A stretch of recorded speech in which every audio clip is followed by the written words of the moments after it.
Hello, this is Chef John from foodwishes.com with grilled bacon meatloaf burgers.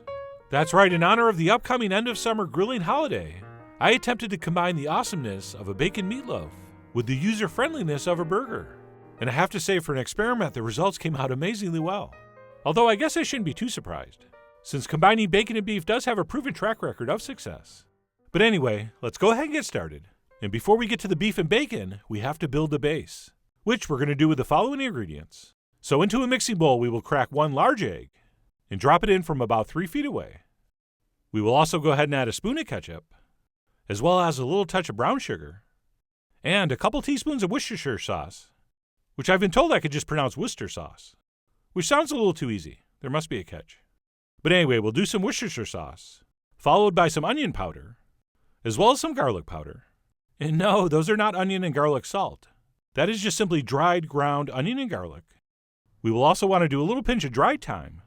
And like all dry herbs, you want to sort of rub it between your fingers as you drop it in, which, as we say in the business, activates the herb. Or at least that's what I say. And then we also better add some cayenne here. Otherwise, a few people will complain. And by a few, I mean a lot. And then let's go ahead and finish this off with some kosher salt, as well as some freshly ground black pepper. And then we'll grab a whisk and give this a mix until everything is thoroughly combined. And the reason we're mixing all this up ahead of time is so we don't overwork our meat. All right, if we just dumped all that stuff over the meat and then tried to mix it all in, by the time it was perfectly integrated, the meat could get overworked and tough. So by blending all this first, it's going to be a lot easier to combine. And once that's set, we will continue on with the last of the ingredients. So we'll go ahead and dump in our plain breadcrumbs, followed by the co-star of the show, a nice big handful of cooked chopped bacon. And yes, I have seen bacon burger recipes that call for raw bacon, but I highly recommend we cook ours first, which I think is going to produce a better flavor and texture. And I almost just said this is a perfect recipe for using up leftover bacon, but then I realized there is no such thing as leftover bacon.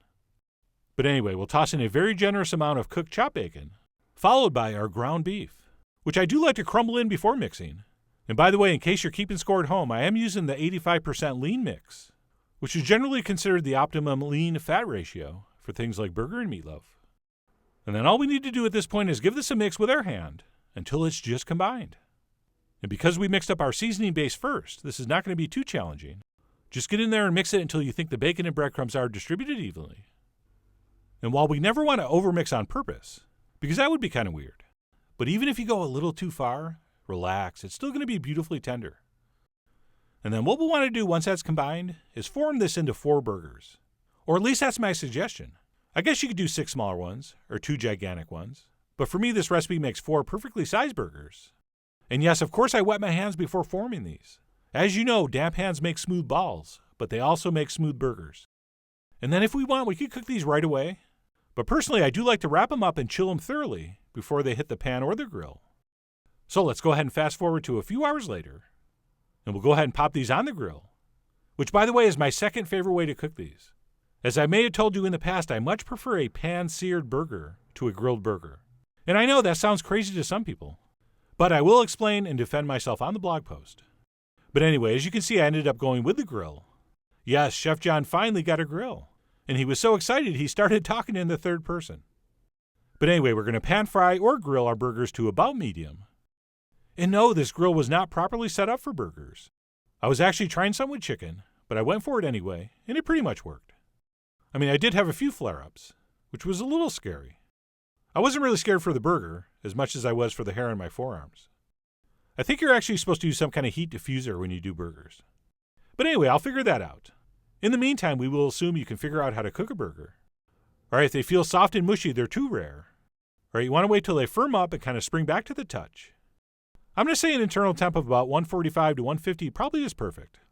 So I pulled those off and headed back inside. And what we'll do is we'll let these rest for just a couple minutes while we set up our plate. And I'll be presenting these in typical burger fashion, on a toasted bun with lettuce, tomato, and secret sauce. And what's in the secret sauce? It's the same as every secret sauce recipe. It's mayonnaise, mustard, and ketchup. And we will place on our especially gorgeous-looking bacon meatloaf burger. And that's it. I'm going to serve mine just like that. And of course, if you want to add some cheese or some more bacon or some grilled onions or whatever, go ahead. That's going to be up to you. You are the boss of your burger de rigueur. Is I use a little bit of what I call cocktail party French. But anyway, I'm going to eat mine just like this. And as I was putting that top bun on and picking this up to take a bite, I was thinking, man, I sure hope this tastes as good as it looks. And man, did it ever. I mean, this thing had everything you want in a great burger. It was juicy, tender, and tasty. But it had the flavor profile, if you'll excuse the expression, of a bacon meatloaf. So as I already mentioned in the intro, I just really loved how this came out. I could have easily eaten 2 of these, which I did. But anyway, that's it. What I'm calling a grilled bacon meatloaf burger. If you like burgers, give it a try. Or if you like meatloaf, give it a try.